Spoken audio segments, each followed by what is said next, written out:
السلام الله عليكم ورحمة الله وبركاته. ولله شرفت يا ماموس كمدرات بانويني سلامينا وقت وناكسن نرول في عني عافيمات تامنا وين الرجينين يا كسور دوادا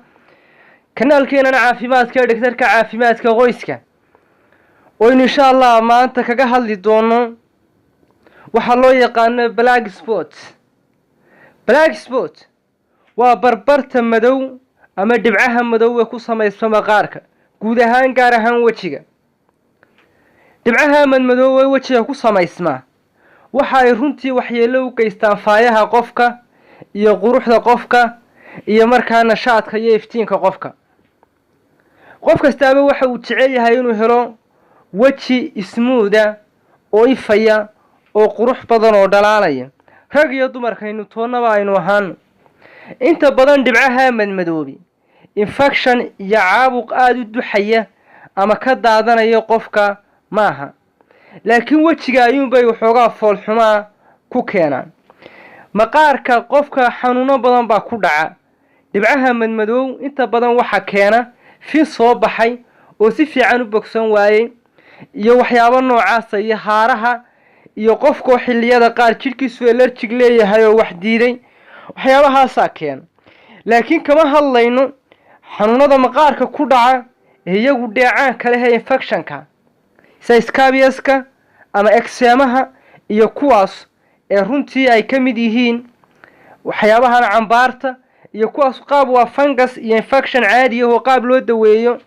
ayay leeyihiin xilliyo kalena waynu ka hadli doonaa haddii ilaahay ka dhigo laakiin kaynu ka hadlaynaa maanta kaliya waa barabaraha madow ee aan ahayn barta ama waxa jira bar qofku ku dhasho oo aan iyadu goyn iyo mid qofka ku samaysanta oo maqaarku wuxuu diidaya ama fin caadi u bogsan waayaya ama markaa wax nabarku firan ka soo baxay wajiga oo marka dambana si xun u bogsaday oo madmadow ku reebay kuwaasaynu ka hadlaynaa laakiin waxa jirta bar caadi ah oo qofku ku dhasho taa kama hadlayno insha Allah tan haddaba qaabka loo daweeyo laba dariiqaad maraysa ta koobaad inaad isticmaasho Colgate-ka ilkaha lagu cadaydo nooca ay ku qoran tahay white teeth ilkaha tii cadaynaysa ayaa ku taala marka aad cadayga ku qaadaysana midabkeedu waa cadaan taa haddii aad mariso meesha bartaa yaree madow ee wajiga kaaga taala oo habeenkii iyo subaxii aad mariso way ka baaba'aysaa waa in xasuusnaataa arrinta waa dawada ilkaha lagu cadayo nooceeda leeyahay white teeth ay ku taalo ee ilkaha cadaysa marka aad cadiga ku qaadaysana midabkeedu waa cadaanka wada yahay ee aan isku jirka ahayn taa inaad isticmaasho madmadowga way ka baabiinaysaa laakiin waa in habeenkii aad sii marisaa marka aad seexanayso taa haddaynu ka nimaadno laga yaabo inaanu qof kastaaba helin ama aanu soo iibsan ama aanay guriga u oolin waxaad isticmaali doontaa iyada liindhanaanta ayaad iyaduna sidoo kale habeenkii marka sii seexanayso aad ku xoqaysaa waad sii marinaysaa iyadoo liinta aad kala jeexday harageeda iyo biyaheeda iyo gaska liinta waxaba aad baad ugu wada xoqaysaa runtii acid bay leedahay oo markaas meesha jeermiska iyo allergigaas markaas maqaarka xumeeyay ayay ku cadaynaysaa ka saaraysa labadani waxa kale oo runtii ay muhiim iyaguna in loo isticmaalo dadka haaraha leh ama wajigooga ay boog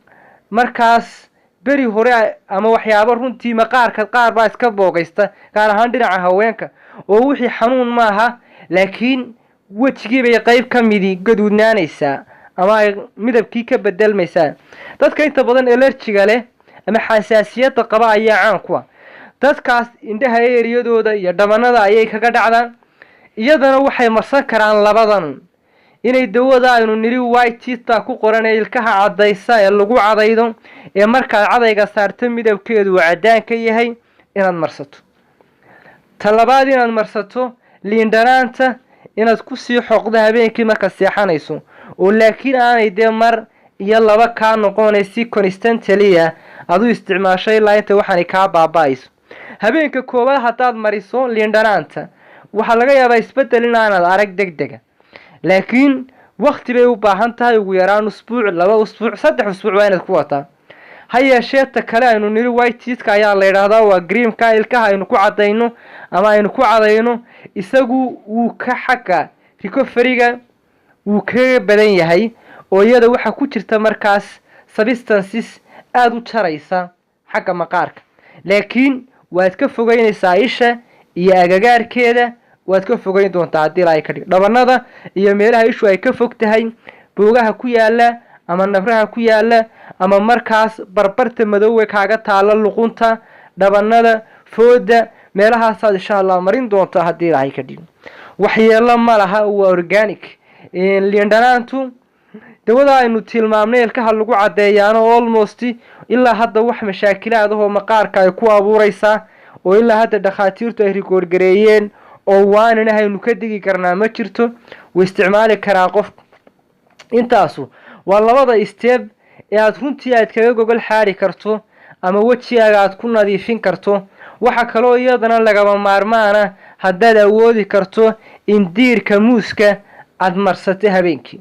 waa marka doonayso maqaarka wajigu ama boogahaas ama finanka aynu tilmaamnay inay ka baabaan oo meesha ay ka baxaan gabi ahaanba jirkuna liinta iyo creamka aynu tilmaamnay ilkaha lagu cadayaa kaliya waxay ka baabinayaan boogta